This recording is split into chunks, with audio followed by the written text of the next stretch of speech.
और सबसे पहले अहम खबर, तहरीक इंसाफ और काफ लीग के दरमियान सीट एडजस्टमेंट के लिए कमेटी तश्कील दे दी गई है।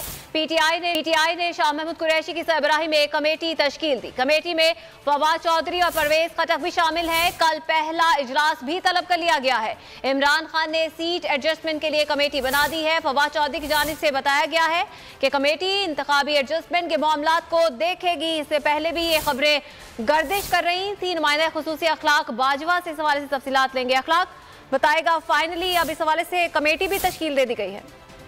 जी बिल्कुल, पाकिस्तान तहरीक इंसाफ और काफ लीग के दरमियान इत्तेहाद जो है वो मजबूत होने लगा है। सियासी मुखालफिन की उम्मीदों को बड़ा झटका लगा है और काफ लीग और पीटीआई का इत्तेहाद टूटने के ख्वाब देखने वालों को जो ख्वाब है वो चिकना चूर हो गया। पाकिस्तान तहरीक इंसाफ के चेयरमैन इमरान खान ने काफ लीग के साथ सीट एडजस्टमेंट और दीगर मामला पर आला सतही जो कमेटी है वो तश्कील दे दी है। जराये के मुताबिक तहरीक इंसाफ और मुसल्लिक काफ के दरमियान सीट एडजस्टमेंट का मामला जो है वो हल होने के करीब पहुंच चुका है।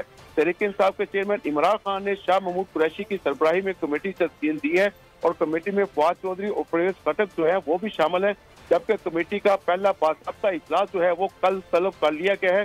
जराये के मुताबिक काफ लीग पंजाब में कौमी असम्बली की 8 से 10 नशिस्तों पर सीट एडजस्टमेंट चाहती है, जबकि काफ लीग पंजाब असम्बली की 15 से 20 नशिस्तों की डिमांड जो है वो कर रही है। कमेटी इन तमाम पहलुओं का जायजा लेकर अपनी हतमी सिफारिशें जो है वो पीटीआई के चेयरमैन इमरान खान को पेश करेगी, जबकि काफ लीग के साथ सीट एडजस्टमेंट का हतमी फैसला जो है वो पीटीआई के चेयरमैन इमरान खान करेंगे।